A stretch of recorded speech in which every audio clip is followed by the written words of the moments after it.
بسم الله والصلاة والسلام على رسول الله، السلام عليكم. دلوقتي إحنا محتاجين نعمل الستايل بتاع صفحة اللوجن، وفي نفس الوقت نعمل برضه الستايل بتاع صفحة الregistration. الاتنين هيكونوا واحد باختلاف بس إن عدد الinputs هتزيد شوية في صفحة الregistration.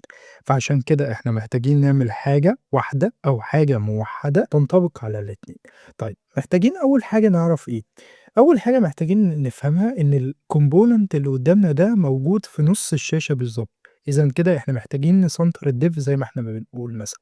بعد كده محتاجين إن إحنا ندّي style معيّن. لو حضرتك بصّيت كده على الشكل اللي قدّامك ده هتحس إن هو rounded شوية، مدّي له من الradius وكمان مدّي له shadow شوية. وبعد كده مقسّم لك الsection أو الform اللي قدّامنا دي لحاجتين، للtitle بكل محتوياتها، الicon بالtitle بالsubtitle، وكمان هنا بقى كل محتويات الform بتاعتنا، هنا في email، هنا في password، هنا في remember me، forget password، والaction button الأساسي.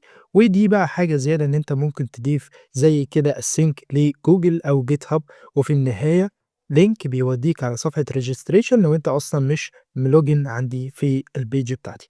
طيب أعمل ده إزاي؟ أول حاجة محتاجها إن يكون عندي راوت أساسي محتاج إن هو يمسك الاتنين الlogin والregister، عشان ده هيكون الأساس اللي هينطبق عليه الاتنين مع بعض. بمعنى لو أنا جيت هنا في اللوجن قُلت لها إن هو مثلًا هياخد background لونه أبيض، rounded كذا، shadow كذا، وإن هو يكون في نُص الشاشة، فأنا وجب عليّا إن أنا أعيد نفس الstyle ده هنا برضه في الregistration.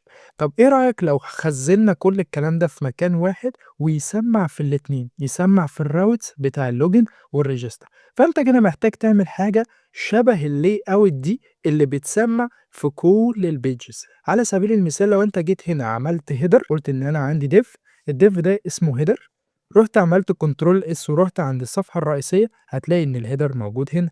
لو أنت جيت هنا على الroute اللي اسمه login هتبُص هتلاقي إن الheader برضه موجود هنا. لو أنت رُحت على صفحة الregister هتلاقي برضه الheader موجود هنا. طب ده كده معناه إيه؟ معناه إن الكود ده في الlayout بيتم توزيعه على كل الchildren اللي موجودين عندي في الpages بتاعتي وفي كل الراوتات. طيب فأنا كده محتاج أعمل برضه children، تمام، والchildren ده يكون الtype بتاعه جاي من الreact node. طيب أنا عايز أعمل نفس الفكرة في القوس، فأنا هاروح كده أعمل layout، والlayout دي extension للTSX. طيب وأروح أعمل RAFCE بالشكل ده، وأروح أسميها مثلًا auth layout. حضرتك ممكن تسميها اللي أنت عايزه مش هتفرق معايا. طيب هاجي هنا بقى إن أنا محتاج أعمله إيه، محتاج إن أنا يكون عندي الchildren بتوعي دلوقتي اللي هم الlogin والregister. طيب هاخد الكابتن ده ولازمًا طبعًا يكون جاي لي من خلال props، فأنا هاحط هنا وما انساش إن أنا أحط بس الreact node عشان بس الtype بتاعي يكون صحيح وما يكونش عندي أي conflict هنا في الTypeScript. وهاقول إن الكابتن ده هيكون على سبيل المثال إن هو الmin height، الارتفاع بتاعه أقل حاجة لازمًا يكون spread يعني طول الشاشة كله. طيب محتاج إيه تاني؟ محتاج إن هي تكون في نُص الشاشة، فأنا عندي طريقة من طرق إن أنت تسنتر بيها الdiff في نُص الشاشة، إن أنت تقول flex justify يكون في النُص، والitems برضه تكون في النُص. لو أنا جيت هنا عند الlogin مجرد بس هاروح أعمل refresh وعند الراوتر بتاعي اللي هو login، هتلاقي إن الlogin بتاعي أهو يا سيدي، الlogin بتاعي بقى في نُص الشاشة.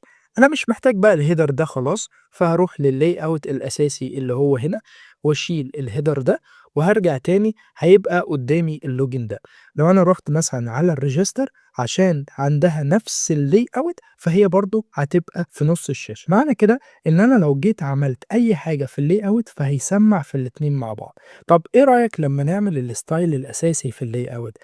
على سبيل المثال أنا هاخلّي الchildren دي تشيل مثلًا section بالشكل ده، tag اسمها section باحط جواها الchildren، وأبدأ بقى أدّيها الحاجات الأساسية اللي بتكون مشتركة ما بين الlogin والregister. زي إيه؟ زي إن يكون مثلًا في rounded بالشكل ده، ونقول إن الrounded بتاعي large على سبيل المثال، يكون في shadow الshadow بتاعي يكون على سبيل المثال برضه large، يكون في padding على سبيل المثال يكون 5 من كل الاتجاهات. لو أنا جيت بصيت على الregister بقى بالشكل ده عندي، لو جيت للlogin هيبقى الstyle بتاعه كده. كده أنا بصيت على الregister، كده بصيت على الlogin، الاتنين تم التنسيق مع بعض زي الفل.